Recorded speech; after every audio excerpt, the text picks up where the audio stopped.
last plan we'll discuss today is the land use and transportation plan. This is currently being developed within the planning department, is at the preliminary stages.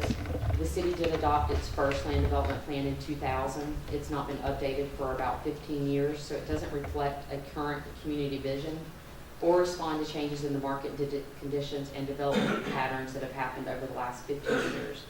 And also this will develop the city's first transportation plan. Purpose of the plan is to update the land use plan to clearly identify and describe the desired growth and development over the next 20 to 30 years. This will also create an innovative transportation plan that recognizes the relationship between land uses, market forces, and transportation. The intent is to develop a plan that provides for diverse land use patterns, and then provide an expansive multimodal transportation network. And when I mean multimodal, I mean not just highways, but pedestrians, bikeways, and public transit. Goals, some of the goals are to develop a mix of different types of land uses, create a diverse range of housing options, a transportation network, and provide some catalyst projects. The status of the plan development, we've contracted with a consulting firm to assist with the update. We've established a technical committee that is made up of staff, and we've also established an advisory committee that's made up of various members of the community. Our next step is to hold the first meetings to kick off the project. So for master plan implementation, most master plans include an implementation action plan that provides the framework for achieving the city's desired future vision, community goals, and strategies. Successful implementation of master plans depend greatly on the ability of local, private, and government agents working collaboratively together to implement the plan. Implementation action plans, basically they summarize recommendations from throughout the plan. They typically provide a time frame for completing the action items. Sometimes they provide potential funding sources, and then they also determine who's responsible agencies to implement these plans. And just because we have the master plans and implementation doesn't always mean that the city is responsible for implementing the plans by themselves. The intent of the action plan is twofold. One, it provides decision makers with a blueprint for implementation so we can track progress and schedule future improvements. And also clearly defines action items that enable the city to identify public and private investments.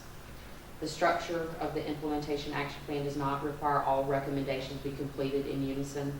Instead, the recommendations promote flexibility and partnership between the city and development community to implement the plan in phases as development occurs and funding sources become available.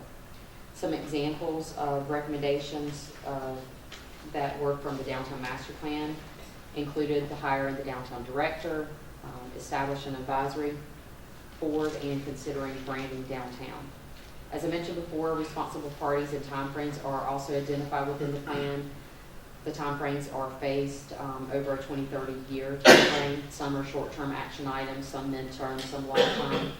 An example of the short-term action item would be to adopt a master plan and consider policy recommendations. For instance, once a land use plan is developed, our first step would be to actually adopt the plan. So that's a short-term action item that does not require any funding.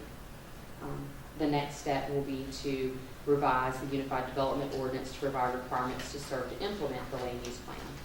A midterm example would be to improve wayfinding signage for an area, for instance, the downtown or the Concord Avenue area. A long-term example would be some type of capital project, transportation improvement such as road extension or intersection improvement, as is the downtown, the two-way conversion of Franklin and Jefferson. Some implementation plans include a section on identification of capital projects and sometimes might include cost estimates for the construction of those projects. But there are also some hidden costs of failing to implement the master plans. Not only is it important to develop the master plans, but it's more importantly to see that they're implemented because they outline the city's vision and goals for the future. Because once we develop, if we don't serve to implement it, they're just pretty books that sit on the shelf and they don't serve a purpose. Also, if master plans are not implemented, the city loses the community vision and goals, resulting in losing community support and leadership and clear direction for the future. So basically, we lose sight of where we're going and how we're going to get there. Because as I mentioned before, All these master plans have a public involvement component, so they are driven by the public, they're supported, they have an interest in the master plans getting implemented. If we don't implement and prioritize the implementation, then we lose that community support. Also, if the plans are not implemented and we're not provided the necessary amenities and choices that draw residents to the community. So all people know that people move into a community that provides amenities and choices such as sidewalks, bike lanes, greenways, quality parks, housing choices, restaurants, shopping, and entertainment. So if the amenities and choices are not provided, we'll continue to experience a limited amount of growth that will result in an investment decline. Investment occurs only where the community is growing, and the community only grows where we're provided amenities and choices. Monroe has recently experienced some investment, such as the Holiday Inn, Glenmark, Olive Garden, Buffalo Wild Wings, and Longhorn, but we've also experienced a decline such as Big Bob Gibson, Turbo Mecca, and the movie theater. So we also lose our competitiveness. If we don't serve to implement the plans, we're not providing amenities and choices. So in turn, we're not growing. We're losing our competitive ability to market ourselves to the surrounding communities. So once again, it's not only important to develop the master plans, but to see that they're implemented. Otherwise, Monroe is going to continue to experience a limited amount of growth. Why? Two reasons this is being presented today is to, one, raise awareness to council, staff, and the community that the city does have various master plans that are being developed and will be coming up for adoption within the next fiscal year. And two, with the master plans comes an implementation action plan that potentially becomes funding requests and dollars for the next FY 2017 budget. As mentioned before, the implementation action plan will be developed in phases over 20-30 years, so we will not be requesting that the plans be implemented in 1 year or the funding requested in 1 year. That kind of concludes my presentation. I'll be happy to answer questions. I have a couple. Down on Lancaster Avenue, Charlotte, Lancaster Avenue, are we going to do something with that lot this spring? I mean, to beautify it to some extent? Or do you know? Unfortunately, I do not know. Brian Bourne was scheduled to kind of give this presentation with me. He is at a conference this week, so I can certainly ask that information and follow up to council as a whole, via email or however we need to do so. Yeah, I'd like to see something done, and I know we've talked about it. But if we do bare minimum, it's going to make it look much better, because it really needs something down there. Right there on that gateway as you talk about. Mm-hmm. And you talk about the old Joffrey Hotel site. Right. I wonder if we can have any plans, or we're going to go back out and try to do a deal like we did before, to try to get someone to come in on that site. That is the intent, and that is one of the implementation strategies of the downtown master plan.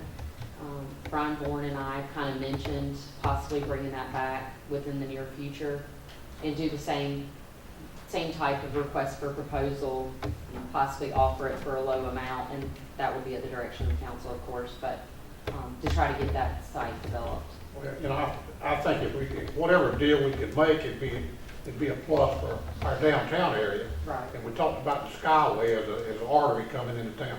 And I guess they tired of hearing me talk about those lots there on the corner of Miller there across from the farmer's market. We need to do something to see if we can get some kind of builder or contractor to come in there and make a deal with us on that land there, to put something there. That would really help beautify the Skyway. And we've talked about it, and of course I know it's up to the council what they want to do. But we need to move on that, because it's just sitting there. And if we don't do something, it's going to be sitting there again next year. Well, I know that we discussed the lot last year, and it was supposed to be, I think it was during the budget process, and I think it was going to come out of fund reserve. And I want to think it was $60,000 to $80,000 to do the corner lot on Lancaster Avenue. How much? 60 to 80. Was it not? It was, yeah. So Well, and that, I'm sorry, go ahead. that was it. I think that was part of, we had to look at what we wanted to do with fund balance, and that was included in there, if I'm not mistaken. Yeah. Am I right? And if we don't have that kind of money, if we just do something, of course, I'd like to fix it and walk away from it. But if you go down and look at it, and you very well may have you go home that way problem, you can see it, it's in dire need for something on that corner of Shaw Avenue and Lancaster Avenue. We're in dire need of that, and, again, I think if we move on some of these things, at some point, we'll get to the end of it and beautify it. But if we don't move on some of it, then, it's gonna be like this next year. Mayor, I move that we get staff to look at that spot on the corner you're talking about and get a budget of what it would cost to landscape it and bring it up to a decent appearance.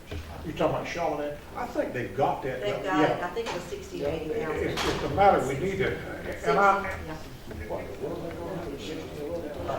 don't know, I could sell the building on there for 68,000. But I'm just saying, we need to do something, there in that corner. And we've talked about it, I know Recreation has got plenty to do, and I'm not saying they're lagging by no means. It's just, but we need to get on that corner, and I hope that we can look at the Skyway Drive coming in, as well as the lot downtown and some other things. And I know we all got that in our thoughts.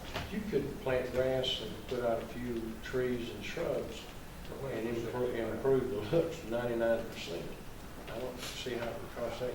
Oh my gosh. They've already drawn up plans for it, if I'm not mistaken. They've got what they want to put there. That's Brian. I'll get with Brian. I know, And and we'll I- evaluate it, and staff will see if there's any funding or portions that possibly could be implemented. And I know that he already knows this. I know what he's gonna say, well, I'm gonna get to it when I can, but, and I know they're busy. But you know, some of these things that's really the eyesore, we need to look at those first and put something else second. Okay. Just my 2 cents. Well, thank you. You sound like that line on the That's why I said it's my 2 cents. No other questions for Lisa? Chris and Peter are up next.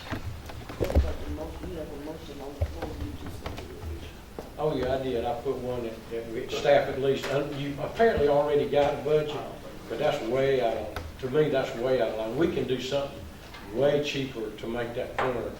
Would you like to rescind that motion and just make that a comment? Yeah, that'll be. They already got it, they got it. No more motion, public comment.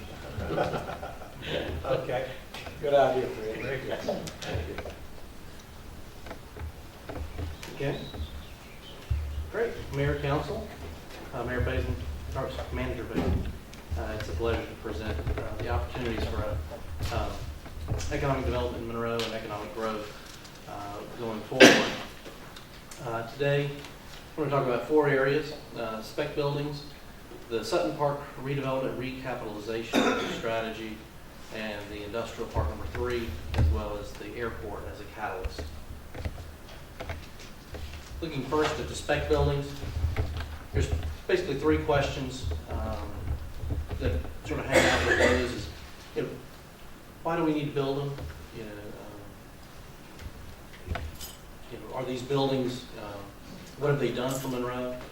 And is there a day that we do not need to build them further?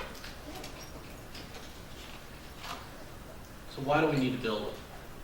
When you look at these buildings and what they have done, it is such a catalyst for job creation. It allows us to really target and craft the building to the type of companies that we want to bring in here to help raise the average wage in the area. Also, it allows us to put in companies that have high capital value as well as high electric use so that they bring back revenue right into the city. And then they're sustainable. These companies that we're bringing in are the ones that will grow here. They'll add new jobs and continue to make investments, so add sustainability to the local economy. What have these buildings done? Let's look at number 1. $60 million plus and over 300 jobs at Griner Bio 1. Record USA is over $7 million and 70 jobs.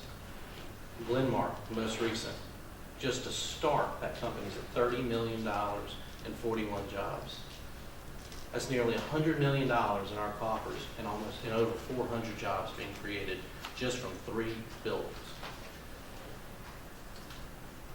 Is there a day that we see that we don't need them anymore? I would think that we can all agree that York County, Cabarrus County, Cleveland County, North Carolina, all have done fairly well.